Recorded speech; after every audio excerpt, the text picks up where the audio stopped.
Khattab radhiyallahu anhu sangat tegas dalam agama Allah ini. Tidak main-main kalau memang hal itu perlu ketegasan. Dalam sebuah kisah pernah ada seorang Yahudi dengan munafik. Yang munafik ini hutang dari orang Yahudi. Kemudian tiba masa si Yahudi menagih dari munafik bilang gak ada uang kamu sama saya. Cekcoklah dua orang ini, lalu diambil kesimpulan kita berhukum aja. Waktu itu Nabi SAW masih hidup. Maka datanglah keduanya ke Nabi SAW. Nabi SAW melihat sesuai dengan data-data yang ada, Yahudi punya hak. Kata Nabi SAW, berikanlah haknya si Yahudi ini. Karena memang kamu berutang sama dia, ada buktinya, jelas. Ternyata keluar, munafik ini tetap bilang, saya nggak mau bayar. Belum puas cari orang lain, dicarilah Abu Bakar. Temu Abu Bakar, siapa setelah Nabi SAW? Abu Bakar orang yang dianggap dimuliakan, datang ke sana. Memperlihatkan kasus kepada Abu Bakar, dipaparkan Abu Bakar berhukum seperti hukum Nabi SAW. Bahwasanya haknya Yahudi. Ternyata pulang, keluar dari rumah Abu Bakar, si munafik belum puas juga. Saya belum mau bayar. Baik, Yahudi bilang, kalau begitu kita cari orang lain. Kamu mau? Iya. Siapa? Umar bin Khattab. Datang kepada Umar radhiyallahu anhu di rumahnya. Begitu datang ke rumahnya, Umar bin Khattab mengatakan, siapa kalian? Satu mengatakan, mengaku muslim, tapi dia orang munafik. Di sini beliau tidak disebutkan namanya. Kemudian yang satu juga Yahudi. Lalu Umar bertanya, ada apa dengan kalian? Dia bilang, Yahudi bilang, ini si Fulan, utang dengan saya tapi nggak mau bayar, dia tidak mau akui. Lalu Umar pintar, Umar bertanya kepada mereka berdua, apakah kalian sudah pernah bertanya tentang masalah hukum ini sebelum datang ke sini? Kata mereka berdua, sudah. Kata Umar, kepada siapa? Mereka bilang, kami telah datang kepada Muhammad.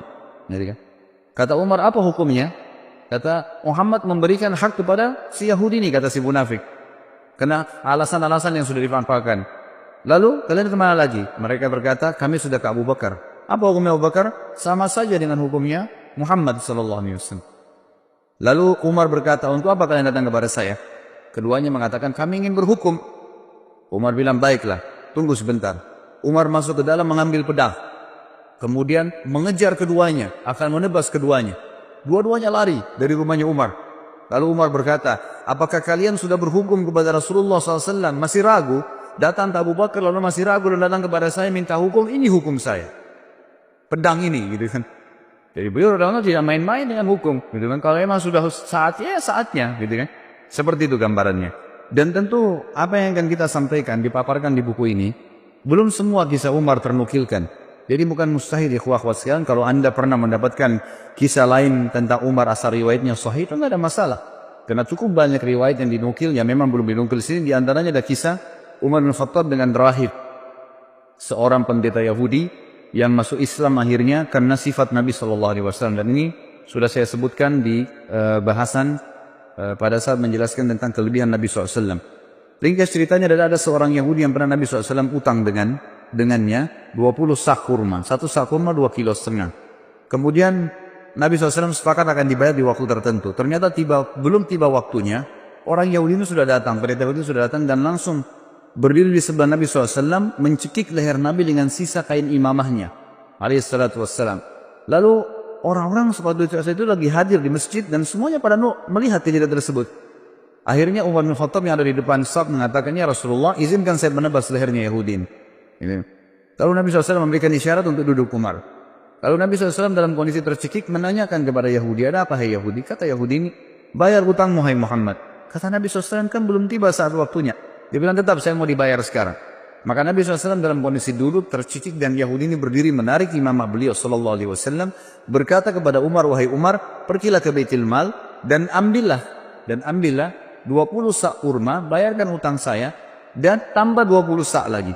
Kata Umar, ya Rasulullah, 20 sak pertama utang Anda, 20 sak kedua untuk apa?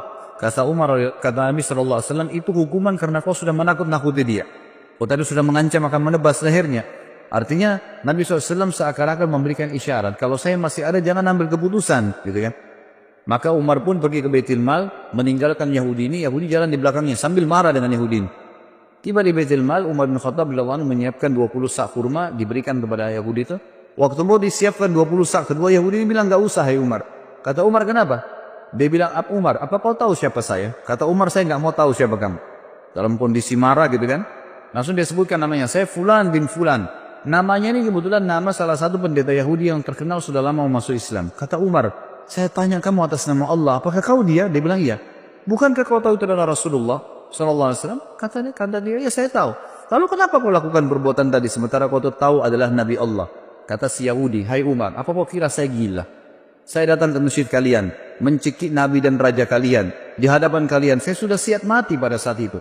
Karena saya ingin membuktikan satu hal dari Muhammad yang belum saya temukan padanya. Semua ciri kenabian, Nabi terakhir ada pada diri Muhammad. Semua sudah saya temukan. Fisiknya, tempat tinggalnya, nama-namanya, tinggal ada satu belum. Ghalaba hilmuhu ghadabu. Emosinya dikalahkan dengan kasih sayangnya. Dan tadi saya sengaja nagih sebelum waktu, saya sengaja cekik lehernya. Tujuannya untuk memancing emosinya. Ternyata memang kasih sayangnya mengalahkan emosinya. Dan sekarang saya mengucapkan Umar, asyhadu an la ilaha illallah wa anna Muhammad Rasulullah. Ini syahadat orang tersebut di depan Umar radhiyallahu anhu. Ini diantara kisah yang belum dinukil tentunya. Ada juga kisah yang lain, kisah tentang masuk Islam, kisah tentang Umar radhiyallahu anhu zaman khilafahnya. Beliau sempat keliling kota Madinah di malam hari. Kemudian beliau menemukan ada satu laki-laki Badui. Laki-laki Badui ini kebetulan lagi menancapkan tali kemahnya sambil memikatkan dengan tali untahnya. Dan di dalam kemahnya ada suara rintihan perempuan yang sedang menangis. Maka Umar pun lewat dan berkata setelah memberikan salam, wahai laki-laki, hai rajul, bahasa Arabnya, wahai rajul, siapa kamu ini? Dia mengatakan, saya lihat orang musafir dari Badui padang pasir lagi lewat. Malam kemalaman saya lihat ada tanah kosong, saya tebar kemah saya mau menginap di sini. Kata Umar, suara siapa tuh rintihan dalam kemahmu?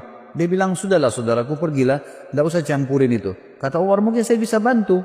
Kata orang itu suara istri saya yang mau melahirkan, tapi tidak ada yang bantu. Saya nggak tahu bagaimana melahirkan perempuan, dan juga tidak ada wanita yang saya kenal di Madinah bisa minta bantuan. Apalagi itu tengah malam. Dan sebagian ulama menukil kisah ini di tahun 23 Hijriah, tahun terakhir Umar radhiyallahu anhu hidup. Dan juga pada saat itu tengah malam, di awal malam, dan itu sekitar jam 12 malam gitu kan. Jam 11, jam 12 malam yang orang waktu itu sudah tidur semua. Jadi ini Umar bin Khattab sedang mengontrol, mengawasi sendiri. Ringkas cerita adalah Umar bin Khattab lalu berkata kepadanya, maukah kau saya datangkan seorang wanita dari Madinah yang bisa membantu istrimu melahirkan? Dia bilang mau. Perlu jemaah tahu bahwasanya laki-laki Badui ini belum tahu kalau ini Umar bin Khattab, belum tahu kalau ini khalifah. Umar pun radhiyallahu anhu lalu pulang, dia tidak membangunkan penasihat-penasihatnya atau mungkin dokter, tabib kalau kita zaman dulu dikatakan dengan istilah tabib atau orang yang bisa mengobatin, atau bidan mungkin perempuan yang bisa melahirkan. Tidak, dia pulang ke rumahnya, dia bangunkan istrinya. Yang waktu itu istrinya adalah Ummu Kalsum, anaknya Ali radhiyallahu anhu. Lalu berkata Umar bin Khattab, wahai cucunya Rasulullah, apakah kau mau mendapatkan pahala seorang wanita muslimah yang mau melahirkan malam hari nggak ada yang tolong? Ummu Kalsum radhiyallahu anha juga punya iman yang kuat. Anaknya Ali radhiyallahu cucu Nabi SAW. Dia tidak mengatakan, wahai Amir Mu'minin, carilah wanita Ansar yang bisa melahirkan. Tidak. Dia mengatakan dengan jelas dan tegas, tentu saja saya ingin dapat pahalanya. Kata Umar, siapkanlah persiapan perlengkapanmu untuk melahirkan dan ikut sama saya. Maka jalanlah pada malam itu, saudaraku sekalian, dua orang, raja muslim dan ratunya. Tidak ada pengawal, tidak ada yang dampingin, dan tidak ada media yang akan mengekspos itu. Karena yang sedang dibantu seorang Badui yang cuma lewat, besok pagi mau pergi lagi. Nggak ada yang tahu, tengah malam nih. Ya, kita tahu sekarang banyak orang mau melakukan satu perbuatan, kegiatan karena ada eksposnya. Kemudian bisa mengangkat namanya. Sama sekali enggak.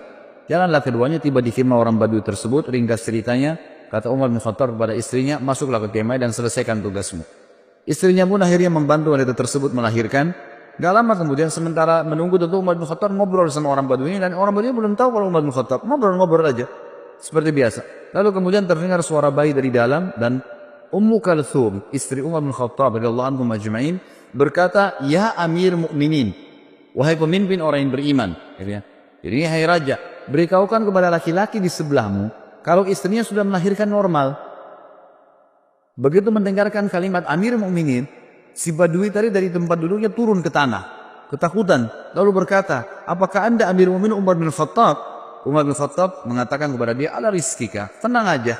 Dia bilang diulangi, apakah anda Amir Mu'minin Umar bin Khattab? Kata Umar, iya. saya ambil memimpin Umar bin Khattab, dan yang membantu tadi melahirkan istrimu itu adalah Ummu Kalthum, anaknya Ali bin Abi Thalib, cucunya Rasulullah SAW.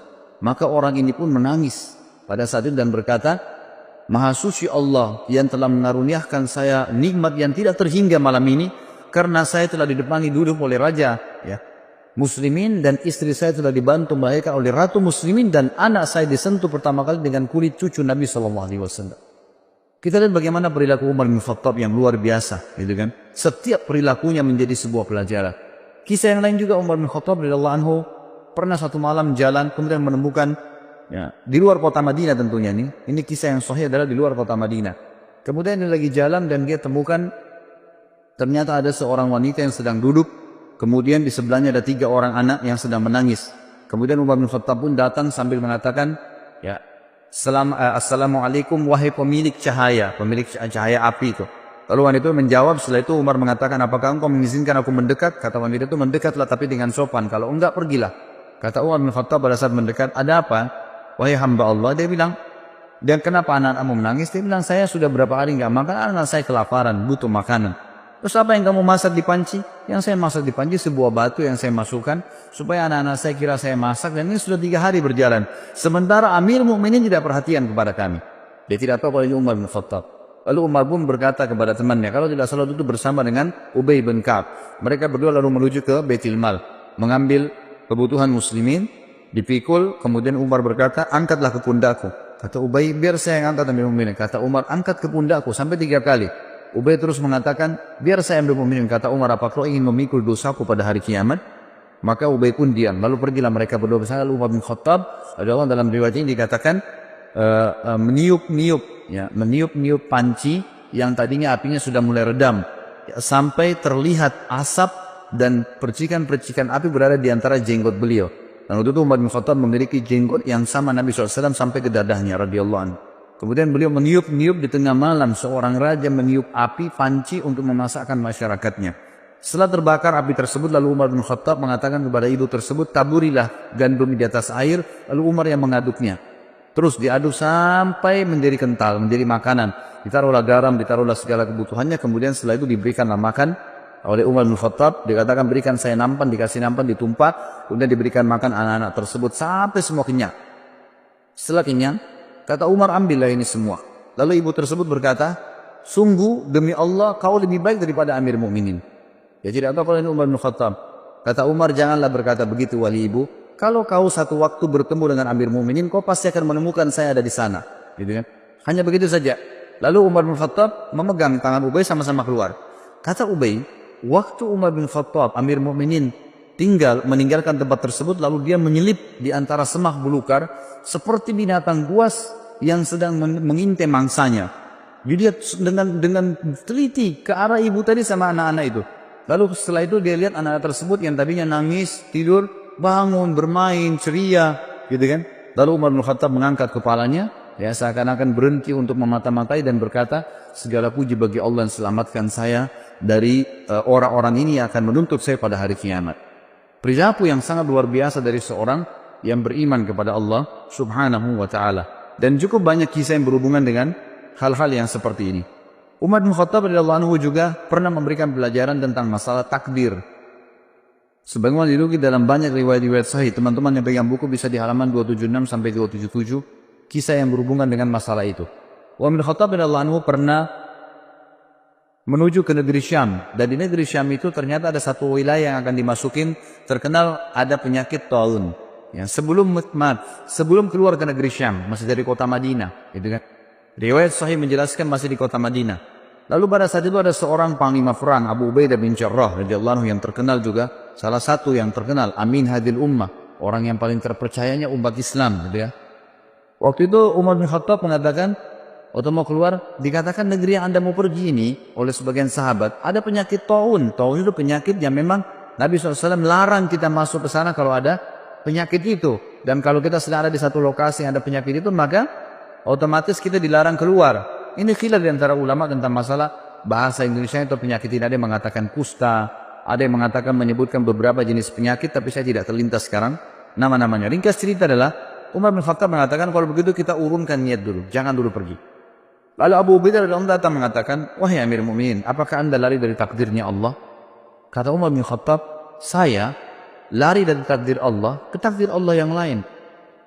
Nah, jadi maksudnya di sini, selama masih berhubungan dengan perilaku seorang hamba, perilaku pilihan, makan atau tidak, minum atau tidak, tidur atau tidak, keluar atau tidak, semua itu adalah pilihan ikhtiar, gitu kan? Kalau kita mau keluar ternyata khawatir ada gelap, badai, hujan, panaskah, kita lalu memilih lebih di rumah, berarti kita sedang memilih takdir Allah yang lain. Itu maksud Umar radhiyallahu anhu, kan gitu. Maka Umar mengatakan, saya lari dari takdir Allah kepada takdir Allah yang lain. Lalu Umar berkata, wahai Abu Ubaidah, seandainya yang mengucapkan itu bukan kamu, artinya masa kamu yang bisa mengucapkan seperti itu sementara kamu ini adalah orang yang paling terkenal, gitu kan? Lalu akhirnya Umar bin Khattab pun membiarkan. Dalam riwayat yang lain Abu Ubaidah mengatakan, baiklah saya yang akan pergi ke sana. Maka dia pun berangkat. Umar bin Khattab sempat memeluk Abu Ubaidah, mengetahui ini pasti akhir hidupnya, gitu ya. Pergilah mereka pada saat itu. Ya, dalam riwayat ini, tapi riwayat lain mengatakan Abu Ubaidah nggak jadi keluar, tetap aja di Madinah. Dan akhirnya ditunggulah berita. Umar terus menyebarkan berita. Siapa yang punya berita tentang taun, penyakit taun dari Nabi SAW? Abdurrahman bin Auf, sahabat Nabi yang lain radhiyallahu anhu, sempat waktu itu tersibukkan dengan beberapa kegiatan. Lalu pada saat dengar orang lagi ngumpul bersama Umar bin Khattab, dia pun datang lalu mengatakan, saya memiliki kabar dari Nabi SAW. Ya, dan ini riwayat disebutkan dalam riwayat Bukhari tentang kisah ini. Dia mengatakan, aku mendengarkan Nabi SAW bersabda, idza sami'tum bihi bi ardin fala tuqaddimu alaih, wa idza waqa'a bi ardin wa antum biha fala takhruju firaran minhu. Jika kalian mendengarkan taun terjadi di satu daerah, maka kalian jangan ke sana. Dan jika kalian bila itu terjadi pada satu kaum, sedangkan kalian berada di dalamnya, maka kalian jangan keluar darinya atau menghindarinya. Maka Umar pun akhirnya bertahmid, mengatakan, alhamdulillah, segala puji bagi Allah yang telah membantu aku untuk mengambil keputusan yang tepat. Juga Bapak Ibu sekalian, ada kisah yang menarik tentang, atau syubhat seringkali kalau Anda baca buku sejarah, Anda temukan tentang ada sering ahli-ahli sejarah Islam juga menulis buku yang mereka mengatakan Umar bin Khattab tidak menyenangi Khalid bin Walid. Tidak menyenangi Khalid bin Walid. Terbukti Umar bin Khattab melenserkannya dari jabatannya sebagai pimpinan perang. Penulis buku ini meluruskan masalah itu. Beliau mengatakan ini pemahaman yang salah. Umar bin Khattab mencopot Khalid bin Walid dari jabatannya bukan karena Umar bin bencinya. Dan nanti akan beliau katakan bukti. Tetapi Umar bin Khattab sendiri menyebutkan dalam riwayat, ya ini disebutkan dalam Tarikh At-Tabari, ya, disebutkan oleh penulis buku menukil dari situ ya. Beliau mengatakan Umar sempat berkata, sesungguhnya aku tidak mencopot Khalid karena kemarahan atau pengkhianatan, tapi orang-orang telah terfitnah olehnya. Aku khawatir mereka akan disandarkan kepadanya. Maksudnya nanti orang-orang menganggap Khalid bin Walid telah jadi penyebab menang perang. Jadi fitnah, orang sudah tidak bergantung lagi sama Allah. Maka aku copot gara-gara itu. Dalam riwayat lain dijelaskan bahwasanya pernah terdengar oleh Umar bin Khattab Khalid bin Walid ini berkhianat. Beritanya begitu di harta rampasan perang. Lalu Umar bin Khattab dari Madinah mengutus Bilal. Perlu ikhwah dan akhwat sekalian tahu, teman-teman tahu bahwasanya Khalid bin Walid ini dulu pimpinan, ya, tuan Sayyid di Mekah, gitu kan. Dan Bilal adalah seorang budaknya Umayyah bin Khalaf. Ya. Jadi dulu kondisinya tuh secara kejiwaan, ya, orang walaupun sudah masuk Islam, Bilal masih merasa Khalid bin Walid ini dulu tuan, gitu kan, terkenal. Merasa Khalid bin Walid ini dulu tuan, gitu kan, terkenal. Bila Umar ingin menghilangkan perasaan itu dari Bilal dan juga ingin mendidik kaum muslimin tentang sebuah poin penting, tidak ada fanatisme dalam Islam. Maka Umar radhiyallahu anhu mengutus Bilal, mengatakan, wahai Bilal, pergilah ke pasukan muslimin yang dipimpin oleh Khalid bin Walid.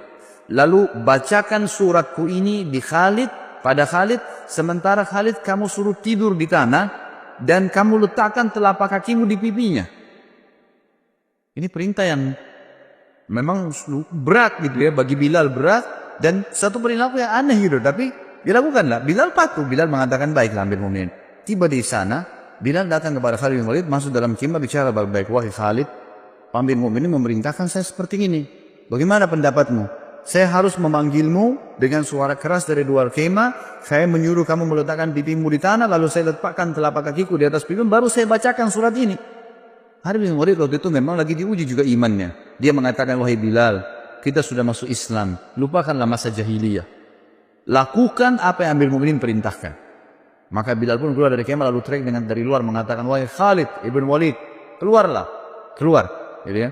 Begitu keluar, letakkanlah pipimu di tanah dan aku akan letakkan telapak kakiku di pipimu sebagai perintah dari Amirul Mukminin. Semua pasukan lihat. Di pasukan ini banyak orang-orang Quraisy yang tahu kedudukannya Bilal dulu, yang tahu kedudukannya Khalid bin Walid dulu. Ini tuan, ini budak, bekas budak, gitu kan? Lalu Khalid bin Walid mengatakan, letakkanlah kakimu hai Bilal dan jangan ragu. Dan tidak pula ada yang marah dengan Bilal. Semua orang diam. Bilal pun meletakkan kakinya di atas pipinya Khalid bin Walid dan lagi diletakkan di tanah lalu membaca suratnya Amir Mu'minin Umar. Umar berkata, ini surat dari Amir Mu'minin kepada pimpinan perang Khalid bin Walid. Telah sampai berita kepada saya bahwasanya kau berkhianat dalam masalah ghanimah dalam masalah perang. Kalau benar, maka beristighfar bertobat sama Allah dan saya lengserkan kamu dari jabatanmu. Kalau tidak benar, maka kau mengatakan tidak benar sementara Bilal masih menginjak pipimu, gitu kan? Dan saya akan tetap mencopot kau dari kepemimpinan, tetap kau berperang tapi bukan lagi pemimpin, agar tidak ada fitnah yang kena di tengah-tengah muslimin. Maka Khalid bin Walid dalam kondisi terinjak pipinya mengatakan itu tidak benar. Sudah selesai Bilal menyampaikan berita tersebut tapi dia tetap dicopot dari jabatannya. Tapi di sini kita bisa lihat bagaimana ya Umar bin Khattab radhiyallahu anhu sangat tegas gitu kan. Tapi bukan berarti beliau benci Khalid bin Walid. Terbukti pada saat beliau meninggal dunia atau akan meninggal dunia, sempat Umar bin Khattab berkata, seandainya Abu Ubaidah masih hidup, karena Abu Ubaidah tadi sudah mati, ya dalam beberapa riwayat waktu dia pergi, ke tempat yang ada taun, maka aku akan mengangkatnya menjadi penggantiku. Sebab kalau aku ditanya oleh Rabbku hari kiamat, kenapa engkau memilih Abu Ubaidah? Aku akan mengatakan bahwasanya aku mendengar hamba dan kekasihmu Muhammad SAW bersabda, likulli ummatin amin wa aminu hadhil ummah Abu Ubaidah bin Jarrah. Setiap umat memiliki orang kepercayaan dan orang kepercayaan umat ini adalah Abu Ubaidah bin Jarrah. Kalau seandainya Khalid bin Walid masih hidup, ini kata Umar bin Khattab, ini saksi bahasan kita, kemudian pasti aku akan mengangkatnya untuk menjadi penerusku. Dan pada saat aku ditanya oleh Allah hari kiamat, oleh Rabbku, kenapa engkau memilih orang ini? Aku akan mengatakan, karena hamba dan kekasihmu Muhammad SAW telah bersabda, Khalid bin Walid sayfun min suyufillahi sallallahu alal musyrikin. Khalid bin Walid adalah salah satu pedang Allah yang Allah henuskan untuk orang-orang musyrik. Sebagaimana disebutkan di dalam, dinukil dari banyak riwayat-riwayat yang sahih. Bagi riwayat ini, kata menurut penulis ya, ini membantah tentang banyaknya isu yang salah tentang pencopotan Khalid bin Walid dari masalah kepemimpinan. Kemudian kita masuk ke masalah bagaimana Baitul Maqdis dibebaskan di zaman Umar bin Khattab. Umar bin Khattab mengutus pasukan ke Baitul Maqdis, ya, kemudian berperang di sana. Ringkas cerita adalah memenangkan peperangan. Lalu penjaga Baitul Maqdis, salah satu pendeta Nasrani waktu itu, tidak mau memberikan kunci kecuali kepada pemimpin muslimin. Maka menyuratlah beberapa pemimpin ya yang memimpin perang waktu itu, termasuk Khalid bin Walid waktu itu ada di sana. Ya, kemudian Miqdad dan beberapa sahabat Nabi yang lain disuruhlah ya menyurat kepada Amirul Mukminin. Umar bin Khattab waktu terima surat tersebut mengatakan, baiklah kita berangkat. Berangkatlah Umar bin Khattab menuju ke Palestina. Tiba di Palestina, kebetulan Umar bin Khattab waktu ke Palestina itu berdua bersama budaknya. Bukan budak, sebenarnya pelayannya ya. Bersama dengan pelayannya. Umar bin Khattab sepakat sama pelayannya, selama perjalanan dari Madinah ke Palestina, jauh sekali, gitu kan? Perjalanan sebulan. Ya. Kalau sesaat saya di atas unta, sesaat kamu di atas unta. Jadi begitu terus. Dalam waktu tertentu Umar bertukaran tempat sama pelayannya ini. Pas tiba di Palestina, di pintu gerbang Palestina dan ditunggu oleh orang-orang muslimin, tiba gilirannya Umar bin Khattab yang harus narik ke kanannya unta. Hamba sahaya dari belayan itu lagi di atas unta, gitu kan? Maka pada saat itu si pendeta tadi yang Nasrani ini mengatakan kepada orang-orang di situ muslimin, mana raja kalian? Kata mereka, itu yang lagi tarik ke kanannya unta. Siapa yang di atas unta itu? Kata pendetanya, itu pelayannya dia, gitu kan? Lalu kata pendeta ini, orang inilah yang telah disebutkan dalam Injil akan menerima kunci Baitul Maqdis. Ternyata disebutkan dalam Injil Satu waktu nanti akan datang dibebaskan oleh seseorang yang adil dan dia akan bersama dengan pelayannya dan dia akan menarik kekangan unta pelayannya. Sampai seperti itu.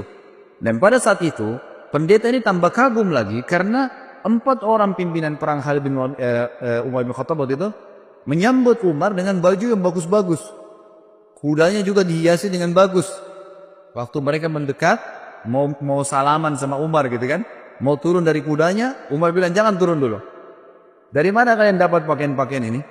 Kata mereka, kami memakai ini Amir Mukminin agar musuh-musuh Allah takut. Sama Umar diambil batu dilemparin. Semuanya dilemparin sama Umar, gitu ya. Kata Umar, baru saja Allah bukakan kalian sedikit wilayah, kalian sudah memakai baju-baju yang mewah, buka, disuruh ganti baju yang dulu. Gitu kan. Sampai akhirnya mereka membuka bajunya. Pendeta itu pun akhirnya kaget melihat perilaku Umar bin Khattab. Tidak ada raja di dunia seperti ini. Gitu. Nah ini diantara hal yang terjadi di Baitul Maqdis. Dan beliau sempat masuk di Baitul Maqdis. Kemudian beliau menanyakan kepada seorang rahib di situ pada saat itu bernama Ka'ab al-Ahbar. Ya, dia kemudian menunjukkan, ya, menurut di riwayat ini dikatakan Umar bertanya padanya. Di mana menurut riwayat dalam Injil pun, ya, bahwasanya Nabi terakhir Muhammad SAW masuk di Baitul Maqdis dan mereka punya berita itu. Mereka mengatakan dari pintu ini. Maka Umar pun masuk di situ. Kemudian Umar bin Khattab mengerjakan sholat di situ. Ini termasuk. Kemudian pelajaran yang lain juga disebutkan oleh beliau adalah sikap yang diambil menjadi hukum pada saat terjadi Amu Ramada. Ramada ini masa peceklik, kering sekali Madinah. Ya, sampai Umar tadi mulai zuhud, lebih zuhud lagi, tidak makan kecuali nasi sama roti sama minyak, dan itu membuat kulitnya sampai jadi hitam. Tapi ada sebuah pelajaran. Waktu itu Umar bin Khattab mengumpulkan masyarakat Madinah, kemudian mengajak mereka sholat istisqa. Pada saat diajak sholat ini riwayat Bukhari ya, pada saat diajak sholat istisqa, Umar bin Khattab memberikan pelajaran lagi kepada kita semua. Dia berkata dengan suara keras selesai sholat, mengatakan, ya Allah, dulu jika kami tertimpa kekeringan, maka kami bertawassul kepadamu dengan doa nabimu. Lalu engkau menurunkan hujan kepada kami. Sekarang nabi kami sudah mati. Maka kami bertawassul kepadamu dengan doa pamannya. Itu Abbas radhiyallahu anhu. Maka berilah kepada kami hujan. Kemudian Umar meminta Abbas untuk berdoa kepada Allah subhanahu wa ta'ala. Lalu Abbas pun berkata, ya Allah, sebuah bencana telah menimpa, ya, sebuah bencana tidak menimpa kecuali karena adanya dosa. Ia tidak terangkat kecuali dengan taubat. Orang-orang memintaku menghadap kepadamu karena kedudukanku di sisi nabimu Muhammad SAW. Ini adalah tangan-tangan kami terangkat kepadamu dengan dosa-dosa. Sedangkan ubun-ubun kami kepadamu dengan taubat. Turunkanlah hujan buat kami. Maka tiba-tiba mendung dan turunlah hujan dengan lebat. Tapi ulama mengatakan dari riwayat ini diambil pelajaran besar bahwasanya ya Umar bin Khattab ingin menitik beratkan tidak boleh lagi bertawassul dengan Nabi SAW sementara beliau sudah mati. Ya seperti banyak orang sekarang bertawassul gitu kan dengan Nabi SAW. Kalau beliau masih hidup lain, tapi kalau sudah mati orang soleh Nabi tidak boleh lagi dijadikan sebagai perantara. Allah alam, ini disebutkan dalam riwayat Bukhari dalam kitab Istisqa. Kemudian kita masuk ke masalah bagaimana berpisahnya dengan Umar radhiyallahu anhu. Nanti kematian beliau, gitu kan. Ditulis oleh penulis sini dikatakan saatnya untuk berpisah. Umar bin Khattab sering kali berdoa, disebutkan dalam riwayat Bukhari. Beliau selalu mengatakan, Allahumma rzuqni syahadatan fi sabilik, waj'al mauti fi baladi rasulik, sallallahu alaihi wasallam. Beliau mengatakan, ya Allah karuniakanlah kepadaku syahadah, mati syahid di jalanmu dan jadikanlah kematianku di negeri Rasulmu. Ya, di Madinah maksudnya. Maka pada saat itu Hafsah berkata, wahai ayahku, bagaimana bisa Allah menyatukan keduanya? Anda ingin mati syahid, tapi mati syahidnya di kota Nabi. Sementara waktu itu Madinah menjadi ibu kota Islam yang sangat kuat. Mustahil bisa diserang. Pasukan Islam sudah menyebar kemana-mana, Persia sudah runtuh, sebagian besar wilayah Romawi sudah runtuh. Jauh sekali orang-orang kalau mau menyerang Madinah. Bukan seperti di zaman Nabi SAW yang masih dekat orang Mekah, suku-suku Arab masih ada yang belum masuk Islam. Ini sudah habis semuanya gitu kan. Maka Umar mengatakan, ya'ti bihallah insya Allah akan datangkan kalau Allah mau. Ya betul, ya beranjak daripada kisah ini, beranjak daripada doa ini, maka ada sebuah ya kisah yang harus diketahui. Bahwasanya Mughirah ibn Syu'bah radhiyallahu anhu, salah satu waktu itu gubernur yang ditunjuk oleh Umar bin Khattab di Irak. Dalam sanad yang sahih, menulis surat kepada Umar bin Khattab mengatakan, wahai Amir Mu'minin, saya memiliki seorang budak. Budak ini bernama Abu Lu'lu', gitu. Orang Majusi. Orang ini mahir, bisa buat senjata, bisa buat pedang, bisa buat perisai, bisa buat macam-macam. Bahkan dia bisa membuat alat yang untuk mengalirkan air. Orangnya pintar sekali. Izinkanlah dia masuk ke Madinah, wahai Amir Mu'minin. Waktu itu Umar bin Khattab tidak pernah mengizinkan orang-orang yang belum masuk Islam itu masuk ke Madinah. Kalau sudah masuk Islam lain. Kalau belum masuk, tentu belum masuk Islam, gitu kan? Dimasukkan untuk membantu muslimin agar bermanfaat. Dan Umar bin Khattab menolak awalnya. Kedua, Mughirah bin Syu'bah terus mendesak sampai hanya Umar bin Khattab izinkan. Waktu itu Mughirah bin Syu'bah meminta bayaran dari budaknya ini setiap hari kalau nggak salah 100 dirham pembayaran dari hasil kerjanya, gitu kan? Maka dia pun datang Abu Lu'lu' kepada Umar mengatakan, wahai Amirul Mukminin, ini Mughirah menyiksa saya. Banyak yang diminta 100 dirham. Padahal ini kecil untuk hasil dia. Kata Umar, 100 dirham kecil dari pendapatan kamu yang kamu lakukan. Begitu banyak pendapatan yang didapatkan, bisa masuk sampai ribuan dirham dalam sehari. Maka itu kecil sekali. Dia pun akhirnya jengkel dengan Umar bin Khattab dan ini awal masalah. Maka dia pun akhirnya setiap kali ketemu Umar marah. Kesannya kayak marah gitu. Ya, kenapa Umar bin Khattab tidak membela dia? Lalu satu waktu Umar lagi lewat dan berkata, apa yang kamu lakukan? Dia mengatakan, saya sedang mempersiapkan sesuatu, wahai Amir Mu'minin, untuk Anda yang umat Islam tidak akan lupakan. Gitu kan? Orang-orang tidak paham begitu. Lalu Umar bin Khattab berkata kepada orang sekitarnya, kayaknya hamba saya ini sedang mengancam saya. Dia berusaha untuk membunuh saya. Ya, akhirnya dia membuat pisau khusus yang sangat kuat dan bermata dua. Dia pun akhirnya pada saat Umar bin Khattab masuk ke masjid, waktu itu menjelang sholat duhur, dan dia pun menyelip masuk di shaf, dan baru saja Umar bin Khattab takbir sudah ditusuk oleh Abu Lu'lu'. Begitu ditusuk, orang-orang tidak tahu, terutama di sisi kanan kiri masjid. Tidak ada yang tahu. Yang tahu cuma di belakang ya Umar bin Khattab, dan itu adalah Abu Musa al-Ash'ari radhiyallahu anhu.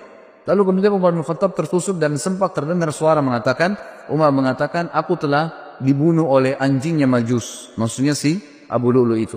Lalu Umar bin Khattab jatuh dan Abu Musa yang mendekati Umar, lalu Umar memegang tangannya sambil berkata, ya lanjutkanlah sholat wahai Abu Musa, jadi imamlah kamu. Kemudian Abu Lu'lu' ini karena panik dan di sekitar Umar yang di saf-saf yang dekat tahu kalau dia sedang menusuk, maka dia berusaha menusuk semua orang yang di sekitar dia sampai dia melukai 13 orang. Dan 3 orang sempat mati terbunuh bersama Umar, tentunya mati syahid nanti berempat, gitu kan? Tapi 3 orang ini mati di masjid, yang 10 orang luka parah gitu. Nah pada saat ada kejadian tersebut, sahabat sudah tahu kalau ini orang membunuh Amir Mu'minin, menusuk, maka dia melemparkan jubahnya ke arah wajahnya sehingga tidak melihat dan dikeroyokin. Pada saat itu dia tahu dia akan mati, lalu dia mengambil pisau tersebut dan menusukkan ke lehernya sendiri. Meninggallah Abu Lu'lu' ini, dalam kisah sahih ini disebutkan. Dan ini yang luar biasanya, semoga Allah berikan hidayah ya, kita tetap masih mendoakan. Di Iran sekarang ini, dibangun sebuah kuburan, dinamakan kuburannya Abu Lu'lu'. Ya, dan dianggap Abu Lu'lu' seorang pahlawan orang-orang Syiah itu karena berhasil membunuh Umar bin Khattab radhiyallahu anhu. Ini luar biasa. Ya, pembunuh Amir Mu'minin yang terkenal dengan kesolehannya, jaminan surga dari Nabi SAW, berapa banyak hadis yang kita sebutkan. Lalu mereka bangga dan pernah saya punya cuplikannya dalam bahasa Arab.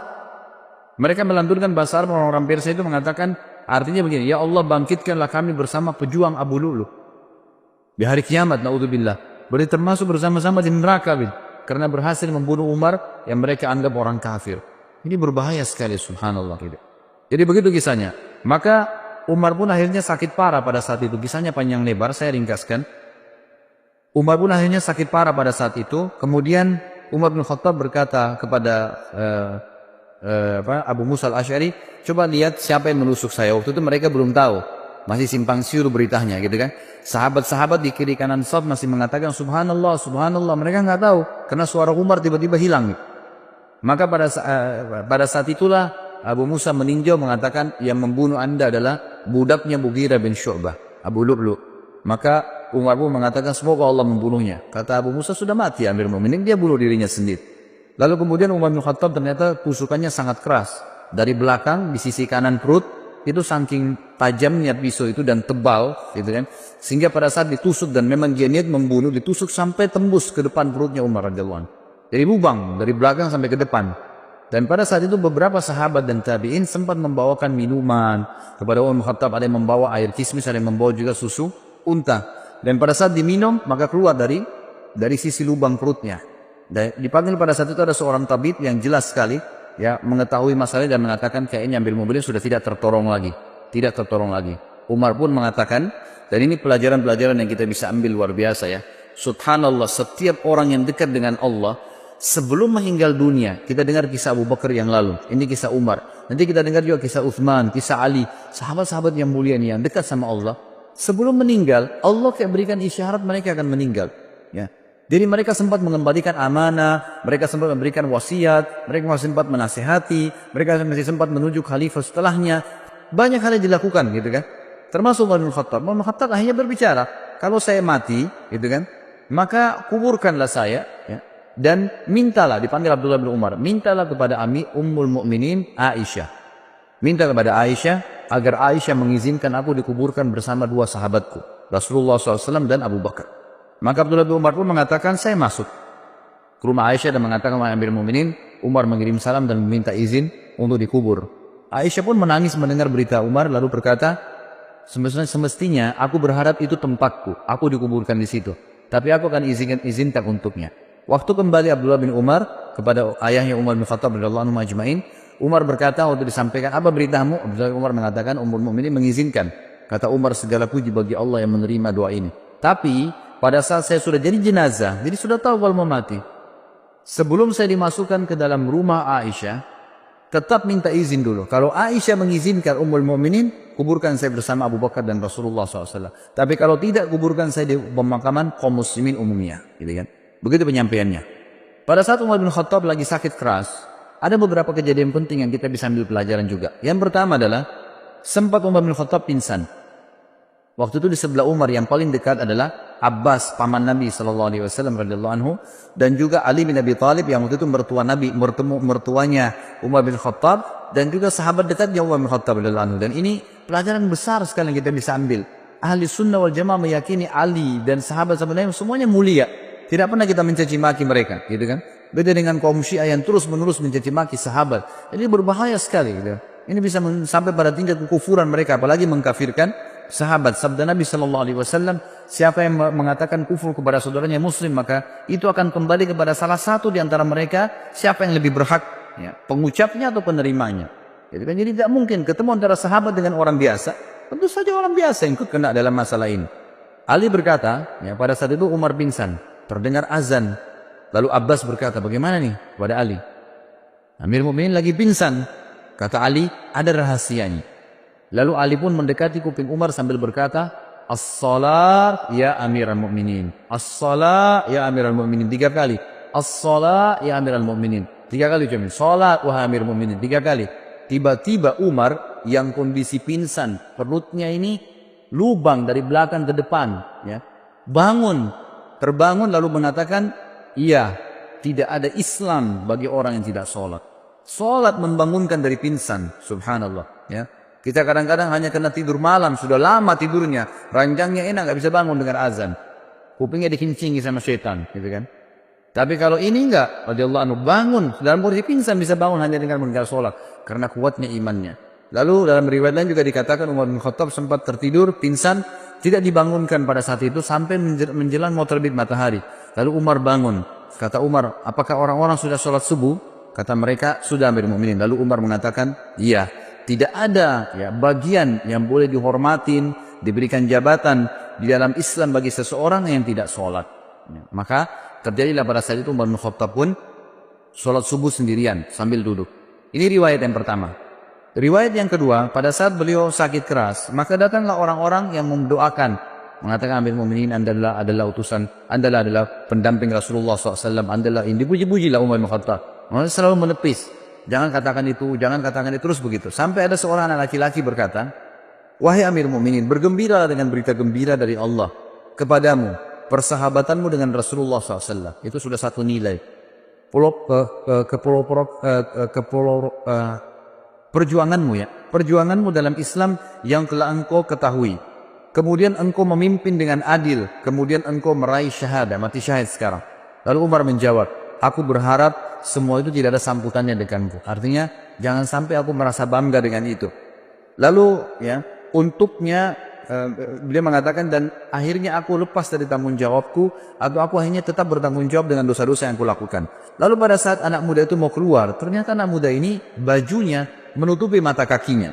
Dan ini riwayat jarang sekali disebutkan. Sebenarnya riwayat ini riwayat sahih ya, yang menyebutkan tentang dilarangnya laki-laki untuk isbal, menutup mata kakinya dengan celananya, dengan pakaiannya. Ini masuk dalam bab isbal sebenarnya. Lalu Umar melihat ternyata sarungnya, pakaiannya laki-laki anak muda itu menyentuh tanah, menutup mata kakinya. Lalu Umar berkata, panggil anak muda itu ke sini. Dipanggil kembali. Lalu Umar dalam kondisi sudah mau meninggal, lemah, masih bisa menasihatin orang lain. Apa yang dia katakan? Ya ibna akhi, irfa' thawbak, fa innahu abqa li thawmik wa atqa li rabbik. Wahai keponakanku, ya, biasanya orang dalam agama kita ini, kalau ada seseorang anak muslim lebih muda, ya, kita bisa mengatakan wahai anak saudaraku.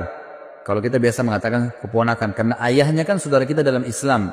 Ya, biasa dikatakan itu, ya ibna akhi, gitu kan. Angkatlah pakaianmu, karena itu akan lebih awet bagi pakaianmu, tidak mudah kotor, ya, tidak bisa menjatuhkan kamu, karena kalau panjang bisa menjatuhkan, bisa keinjak dan seterusnya. Dan itu lebih bertakwa kepada Rabbmu. Kemudian Ibnu Abbas berkata, aku berkata kepada Umar, bergembiralah, engkau akan meraih surga. Sungguh engkau telah menyertai Rasulullah dalam waktu yang lama. Engkau memegang urusan orang-orang beriman. Engkau bersikap tegas dalam menunaikan amanah. Umar berkata, adapun berita gembira surga yang engkau katakan kepadaku, demi Allah, seandainya aku mempunyai dunia dengan segala isinya, aku akan menjadikannya sebagai tebusan untuk menghadapi ketakutan besar yang ada di hadapanku sebelum aku mengetahui berita itu. Maksudnya, aku akan, ya, belum bisa aku mengatakan itulah pegangan itu, jadikan pegangan surga itu. Walaupun sudah dijamin oleh Nabi SAW. Kalau seandainya aku punya dunia dan seluruh isinya, aku akan jadikan sebagai tebusan agar bisa mendapatkan surga itu. Adapun ucapanmu bahwasanya aku telah memegang urusan umat Islam, demi Allah aku berharap bahwa hal itu tidak ada sangkutannya denganku. Untung ruginya tidak ada hubungannya denganku. Adapun yang engkau katakan bahwa aku telah menyertai Nabi SAW, maka hal tersebut benar. Hal tersebut benar. Ini diriwayatkan oleh Imam Ahmad dalam musnadnya. Kemudian Imam Madzabi juga mengatakan, Ibnu Umar berkata radhiyallahu anhum ajmain, kepala Umar berada di pangkuanku pada saat beliau sedang tertusuk, ya. Lalu ia berkata, letakkan pipiku di tanah, kata Umar. Lalu aku meletakkannya, kata Abdullah bin Umar radhiyallahu anhu ajmain. Dia berkata, celaka bagiku dan celaka bagi ibuku jika Rabbku tidak merahmati. Artinya betul-betul kecelakaan, ya, luar biasa kalau sampai aku tidak, ya, diampuni oleh Allah Subhanahu wa taala. Lalu beliau sempat sebelum meninggal juga memberikan wasiat kepada, beliau mengatakan, aku berwasiat kepada khalifah yang datang setelahku, berbuat baik kepada muhajirin angkatan pertama, karena mereka lah orang-orang yang telah masuk Islam di awal, dan memberikan hak-hak mereka, menghormati mereka. Yang kedua, aku berwasiat kepada orang-orang Ansar yang telah memperjuangkan dan menjual seluruh harta dan jiwa mereka untuk agama. Lalu berbuat baiklah kepada rakyat-rakyat di kota-kota dan di desa-desa, karena mereka adalah pejuang-pejuang Islam. Berbuat baiklah kepada orang-orang Badui, karena mereka adalah orang-orang asli muasal orang Arab dan penopang Islam. Serta aku juga mewasiatkan berbuat baik kepada zimmah, ahli zimmah, orang-orang kafir yang di bawah naungan pemerintahan Islam. Karena, ya, hak mereka harus dipenuhi sebagaimana Nabi SAW perintahkan. Ada beberapa pujian sahabat-sahabat, ya, yang kita akan sebutkan poin-poinnya sebelum disebutkan kematian beliau radhiyallahu anhu kepada Umar bin Khattab. Dan ini pada saat menjelang Umar bin Khattab sakarat dan meninggal dunia. Dan beliau meninggal disebutkan dalam banyak athar sangat muda. Tiba-tiba saja beliau setelah memberikan wasiat tadi tentang khalifah setelahnya, lalu beliau menutupkan mata dan beliau meninggal dunia. Seketika pada saat itu. Tidak ada sesuatu yang melihat itu berat, susah, nggak ada seperti itu. Lalu pada saat itulah puji-pujian harum dari para sahabat datang kepada beliau. Jadi semenjak mereka lihat Umar sudah mulai melemah, sudah mulai ada puji-pujian yang keluar sampai beliau, ya, dimakamkan.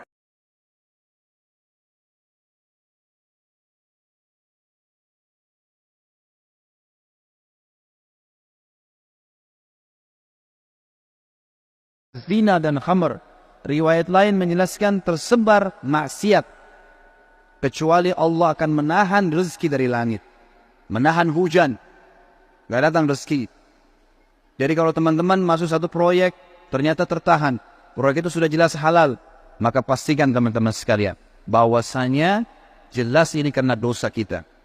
Jangan pernah salahkan orang, salahkan diri sendiri. Tidak ada istilah dalam Islam teman-teman sekalian, rezeki kita diambil orang lain.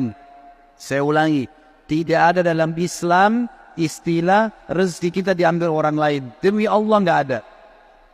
Kalau ada di benak Anda saat ini, hilangkan itu.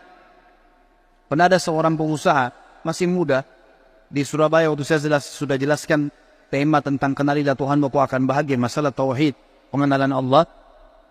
Dia datang kepada saya lalu dia mengatakan, Ustaz, saya sama teman-teman saya ini semuanya pengusaha. Ada 4-5 orang. Kami sama-sama masuk, semua punya perusahaan sama-sama masuk ke satu proyek. 4 teman saya semuanya dapat, Ustaz. Saya sendiri nggak dapat. Dan kalau dilihat dari sisi ibadah, saya lebih baik daripada mereka. Karena saya hadir pengajian, mereka tidak. Saya tahu mereka. Saya sholat, mereka tidak sholat. Bagaimana memahami ini supaya saya tidak sangka buruk dengan Allah? Apa jawaban saya teman-teman sekalian? Satu kalimat. Belum rezeki Anda. Bukan rezeki Anda. Kalau sudah rezeki Anda sampai pasti. Nggak mungkin tidak. Nggak ada ceritanya orang lain ambil rezeki kita. Nggak mungkin. Mustahil. Gitu kan? Ibnu Qayyim rahimahullah teman-teman pernah melihat seekor ular buta. Di sebelah dia lagi jalan. Ular buta ini kelihatan kena selaput matanya warna putih. Lewat di dekat Ibnu Qayyim. Ibnu Qayyim lihat, kebetulan dengan hikmah Allah. Lalu dia bilang, ular ini buta. Terus tiba-tiba dia bilang, saya bicara dengan diri saya sendiri, saya ingin tahu bagaimana Allah Azza wa Jalla memberikan makan ular ini. Ibnu Qayyim diikuti ular tersebut, ular itu berjalan. Bisa saja dimakan oleh hewan yang lain, tiba-tiba diserak. Tapi dia jalan. Makhluk Allah, jalan yang babun. Allah SWT penciptanya. Lalu kemudian tiba-tiba dia dapat sebuah pohon. Dia naik ke atas pohon itu. Sampai dia naik ke dahan, Ibnu Qayyim bilang, saya angkat kepala saya ke dahan itu. Saya temukan itu ada seekor burung kecil yang lagi bersihkan sayapnya. Burung ini karena asyik membersihkan badannya, dia tidak tahu kalau ada ular sebelahnya. Ular karena buta matanya tidak tahu kalau ada burung itu. Tapi ular ini cium bau burung, tiba-tiba diterkam sama dia, lalu dimakan burung itu. Kata Ibnu Qayyim, subhanallah, dia telah memberikan makan ular yang buta matanya. Coba bayangkan teman-teman sekalian. Berapa banyak miliaran makhluk Allah berikan makan. Bagaimana bisa Anda mengeluh mengatakan tidak dikasih rezeki sama Allah? Tinggal bergerak. Seorang ulama yang lain pernah selesai kebun kurmanya dibersihkan. Dia capek sekali. Dia keluar dari kebunnya. Dia lihat di depan kebun, di sebelah kebunnya ada sebuah sungai luas. Dia duduk di atas sungai. Di pinggir sungai itu maksud saya. Duduk di pinggir sungai. Lalu ada satu batang pohon di atas air lagi mengapung. Di atasnya ada burung bangau, kakinya patah, matanya buta. Di atas batang pohon. Orang ini bilang, saya ingin lihat bagaimana Allah Azza wa Jalla memberikan rezeki burung ini. Dari kejauhan tiba-tiba setelah beberapa saat ada burung elang datang, mencengkram ikan di situ, dekat situ diambil, kemudian ikan itu dia naik, burung elang ini lepas cengkramannya. Dengan hikmah Allah. Lepas cengkramannya, jatuh ikan itu subhanallah di depan burung bangau yang buta di atas batang pohon. Bukan jatuh lagi ke air, jatuh ke situ dengan hikmah Allah. Burung elang pergi, tidak ambil lagi. Burung bangau cium bau ikan, tinggal turunkan kepalanya makan. Selesai konsepnya. Berapa banyak kejadian seperti ini teman-teman sekalian. Kenapa harus ragu bahwasanya Allah SWT akan memberikan kepada kita rezeki? Maka harus dipahami poin-poin seperti ini. Rezeki akan tertahan dengan dosa. Maka kalau ada sesuatu yang masih tertahan dan kita sudah tahu konsep, pahami kalau itu mungkin bukan rezeki kita, tapi tidak ada masalah, kita hubungkan dengan bertaubat kepada Allah. Bisa saja mungkin karena ada dosa kita. Pastikan teman-teman, kalau ada seseorang berzina di malam harinya, besok akan banyak kendala-kendala di kantornya, di usahanya, atau dia berdusta, pasti ada masalah. Pasti, tidak mungkin tidak. Saya yakin teman-teman mungkin punya pengalaman kalau dalam masalah seperti ini. Artinya kalau ada dosa pasti akan nyangkut tuh. Ada masalah. Kalau tidak terbuka, mengalir seperti air. Saya temukan ulama-ulama di Saudi, Masya Allah, hidupnya dari pagi sampai malam teman-teman sekalian, semuanya ibadah. Majelis ilmu, dari majelis ilmu ke majelis ilmu, dari masjid ke masjid. Gak pernah terputus rezekinya. Saya tahu guru saya, Syekh Saleh Suhaimi, beliau pengajar di Masjid Nabawi, dan salah satu istri beliau dalam salah satu akhwat kita yang pernah ikut pengajian saya, kuliah di Unhas dari daerah Buton. Sekarang sama-sama beliau di Madinah. Sudah lebih dari 10 tahun, Masya Allah, rumah tangganya sudah punya satu orang anak. Beliau ini buta matanya. Buta matanya, subhanallah. Tapi hafal 30 juz Al-Quran. Jadi ulama besar, banyak kitab-kitab yang dihafal oleh beliau. Termasuk orang kayanya Madinah. Banyak. Rumahnya di Madinah mewah sekali, besar. Gitu kan? Kemudian juga keturunannya banyak. Dia bernikah poligami sampai 4 istri. Buta matai. Saya pernah datangi rumahnya beliau. Kemudian beliau dari lantai 4 turun. Rumah sekarang sudah berubah, rumah yang lama. Beliau pernah ngontrak satu building besar, ada beberapa rumah. Itu beliau turun dari atas. Dengar saya datang, beliau turun. Tidak dipegang sama siapapun. Buta matanya turun sedikit dari tangga. Orang turun seperti bukan orang buta, subhanallah. Jalan kemana-mana di Indonesia, saya masukkan, dia bilang sama saya, Khalid, saya mau nginap di hotel, tapi hotel yang bagus. Saya sempat bertanya, dari mana Syekh bisa tahu ini hotel bagus atau enggak ya? Dia minta, saya mau hotel bintang 5. Saya punya kemampuan, saya mau bayar. Saya mau nikmatin. Baiklah. Saya carikan hotel bintang 5 di Jakarta, dapat. Waktu masuk hotel, dia bilang, Khalid, pegang saya. Saya mau pegang ranjangnya. Demi Allah, teman-teman, diraba sama dia ranjangnya. Lemarinya, baik, ini bagus. Dia bisa tahu, saya mau yang ini. Kemudian dibayar sama dia, dinikmatin gitu. Orang buta, subhanallah, bisa Allah bukakan banyak sekali. Tidak mungkin orang yang, saya yakin ini justru karena berkah ilmunya, berkah Al-Quran yang dia hafal, berkah sedekahnya luar biasa. Dia kalau berangkat teman-teman sama ulama-ulama yang lain datang ke Indonesia, adakan daurah pesantren kilat, pasti dia yang bayarin. Dia bayarin hotelnya, dia bayarin makannya, dia yang bersedekah. Dan saya lihat luar biasa rezeki Allah keluarkan gitu. Sampai saya waktu mau bayar kamar hotel dilarang sama dia. Sudah dibayar semua, Fadil. Bayar semua dari awal, sudah dibayar semuanya. Jadi saya melihat teman-teman sekalian, orang kalau justru jauh dari dosa-dosa, maka Allah Azza wa Jalla akan bukakan pintu rezeki. Imam-imam Masjid Haram dan banyak ulama-ulama yang lain, semuanya mereka mampu. Allah bukakan. Jadi jangan salah paham teman-teman sekalian. Orang-orang kafir yang sedang antum lihat, dan anda lihat terbuka rezekinya, jangan salah paham. Tidak ada di antara mereka yang murni lepas dari hutang. Coba telusurin deh. Mobilnya mewah, tapi hutang semuanya. Usahanya banyak, tapi hutang semuanya. Berkah dari mana ini? Bukankah pada saat meninggal kemudian disita oleh bank-bank, akhirnya terbengkalai keluarganya? Dan seterusnya. Banyak hal teman-teman sekalian. Oleh karena itu dekatkan diri dengan Allah. Perbanyak istighfar. Bertobat kepada Allah subhanahu wa ta'ala. Maka Allah akan bukakan. Jadi dosa itu seperti teman-teman penyumbat ya. Di saluran air ada penyumbatnya. Kalau kita istighfar, kita sedang menarik sumbatan itu. Airnya jadi lancar nanti. Hasan Basri pernah didatangi oleh 3 orang. Hasan Basri seorang ulama tabi'in yang tadi juga saya sudah sebutkan kisahnya di awal pertemuan kita. Beliau pernah kedatangan 3 orang. 3 orang ini minta nasihat.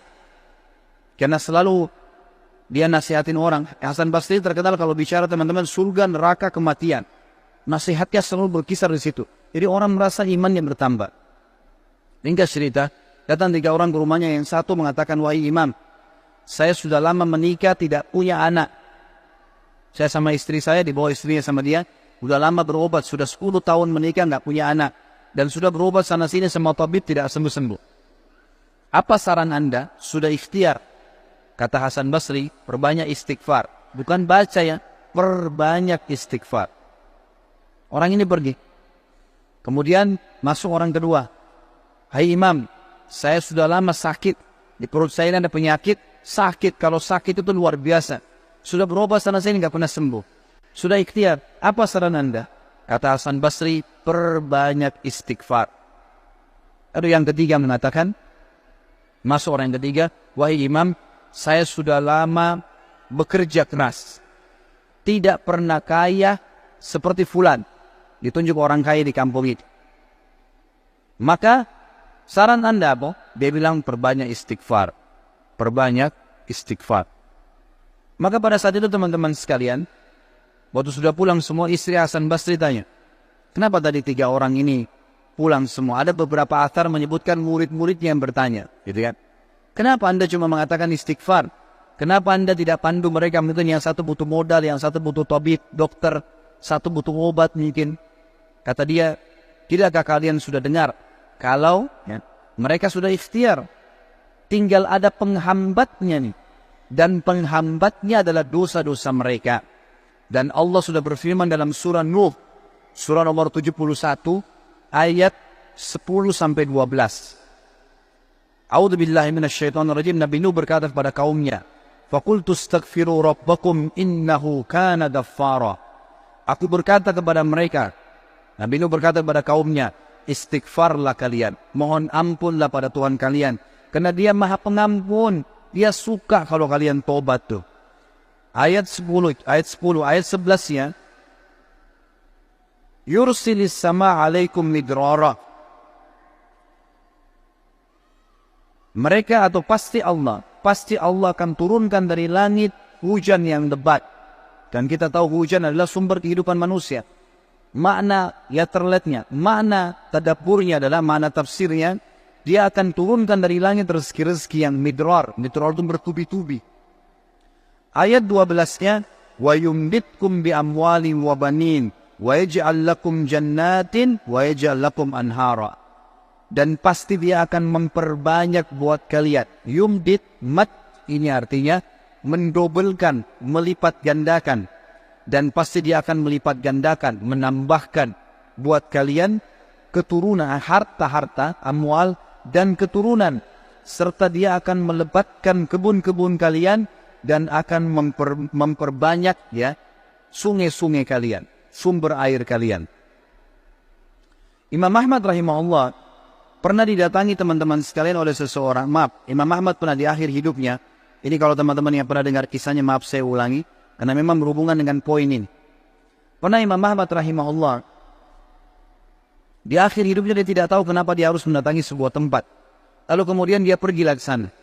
Setelah dia tiba di kota itu, tiba waktu maghrib, dia masuk ke sebuah masjid, lalu dia sholat maghrib. Habis maghrib beliau duduk rahimahullah dengan membaca Al-Quran. Ya. Imam Ahmad ini kalau nggak salah meninggal tahun 240-an. Tahu dari 4 imam madhab ya. Imam Ahmad rahimahullah masuk ke masjid, kemudian beliau duduk sholat. Maghrib duduk mengaji, sampai isya beliau sholat isya berjamaah. Karena tidak tahu kenapa datang ke kota itu, lalu kemudian beliau ingin istirahat. Habis sholat ba'diyah isya, orang-orang semua pada bubar. Imam Ahmad ke sudut masjid, lalu dia baring. Marbot masjidnya datang, tanya, wahai imam, wahai syekh. Syekh ini dalam bahasa Arab bisa berarti orang tua, orang kaya, atau orang pintar. Ya, bisa 3 artinya. Kebetulan Imam Ahmad dipanggil syekh di sini maksudnya adalah orang tua. Hai syekh, hai orang tua gitu. Ya. Kenapa anda di sini? Kata Imam Ahmad, saya mau istirahat, saya musafir, nggak ada kenalan. Kata dia, tidak bisa di masjid. Anda harus keluar dari masjid. Lalu kemudian disuruh keluar. Kata Imam Ahmad, saya didorong-dorong dari masjid, keluar dari masjid. Begitu keluar dari masjid, marbot masjid, kunci masjid, kemudian Imam Ahmad dia sudah pergi, Imam Ahmad baring di teras masjid. Marbotnya kembali lagi. Lalu mengatakan, wahai syekh, ngapain di sini? Dia bilang seperti saya bilang, saya musafir, saya butuh istirahat. Ya. Kata marbotnya, nggak bisa. Ini masjid, peraturan nggak boleh di sini. Lalu kemudian didorong-dorong Imam Ahmad sampai di jalanan. Di sebelah masjid ada satu orang penjual roti. Penjual roti ini lihat kejadian tersebut, lalu dia mengatakan, hai syekh, dipanggil Imam Ahmad, orang tua gitu ya, kesinilah, ada tempat saya. Datanglah dia, Imam Ahmad, lalu Imam Ahmad berkata, orang itu berkata, ini tempat saya usaha jual roti. Di belakang saya jual roti ini ada kamar saya biasa istirahat. Rumah saya tidak jauh dari sini, Anda boleh istirahat. Besok pagi Anda boleh pergi. Dia bilang baik, jazakallah khair. Imam Ahmad duduk. Imam Ahmad ini karena zaman dulu nggak ada foto, orang nggak tahu wajahnya, orang cuma kenal nama. Nggak kita sekarang bisa lihat fotonya, bisa tahu orangnya gitu. Imam Ahmad bilang ada satu kegiatan orang ini yang unik. Setiap kali orang ini pecahin telur, ambil gandum, ya, tepung, kemudian taruh garam, diaduk, selalu astagfirullah wa atubu ilaih, astagfirullah wa atubu ilaih, terus astagfirullah wa atubu ilaih. Terus dia mengucapkan itu. Maka yang terjadi adalah Imam Ahmad bertanya, berapa lama kau amalkan ini? Sudah berapa lama kau amalkan? Kebetulan Imam Ahmad ini di akhir hidupnya ya, sudah sangat tua. Orang ini juga seumur Imam Ahmad. Dia bilang sudah lama, dari saya masih muda. Kata Imam Ahmad, apa hasilnya istighfarmu ini? Dia bilang semua yang saya minta sama Allah dikabulkan. Apa saja? Belum pernah saya minta sama Allah nggak dikabulkan. Tinggal satu yang sudah bertahun-tahun saya minta belum Allah kasih. Kata Imam Ahmad, apa itu? Dia bilang saya minta agar dipertemukan dengan Imam Ahmad. Maka Imam Ahmad bertakbir mengatakan, Allahu Akbar. Karena istighfarmu inilah, ya, Allah subhanahu wa ta'ala mengutus saya datang ke kotamu dan saya tidak tahu kenapa saya datang. Karena istighfarmu lah Marbot masjid melarang saya tidur di masjid dan saya didorong-dorong. Istighfar mula yang membuat kau menawarkan saya untuk datang dan nginap di tempatmu. Saya Ahmad bin Hanbal. Allah Azza wa Jal datangkan Imam Ahmad ke rumahnya karena istighfarnya.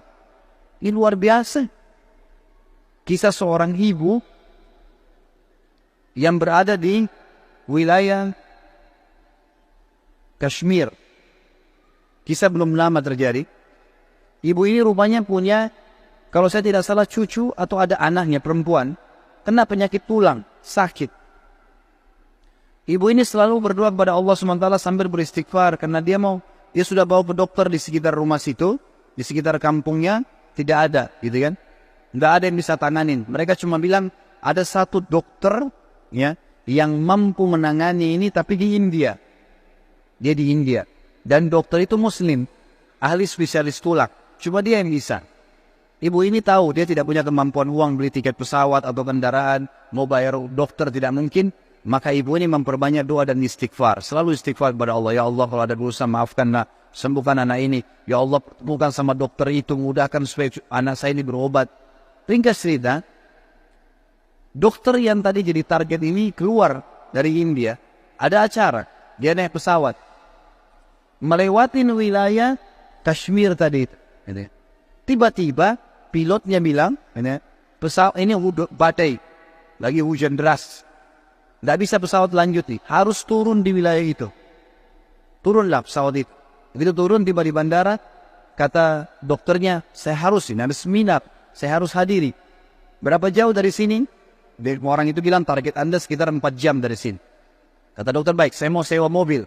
Ya, masih bisa keburu, gitu kan, masih sekitar 6-5 jam lagi acaranya, 5-6 jam lagi.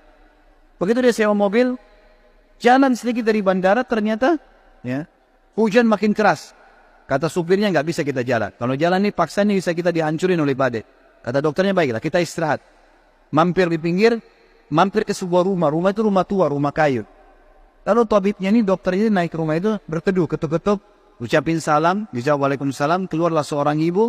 Lalu kemudian dokter ini bilang, maaf, kami ini musafir, hujan lebat, bisa berteduh di sini? Kata ibunya, silahkan. Lalu ibunya itu mengambilkan minuman, dihidangkan minuman. Waktu sementara duduk di ruang tamu, anak perempuan si ibu ini lagi nangis-nangis kesakitan tulangnya. Ini ibu yang tadi sakit tulang. Ini dokter yang jadi target. Sampai di rumahnya. Lalu kemudian dia berkata, tabib ini, kenapa ya anaknya ibu? Dia bilang sakit tulang. Kenapa kok sakit? Kenapa nggak dibawa ke dokter? Sudah. Tapi kata dokter semua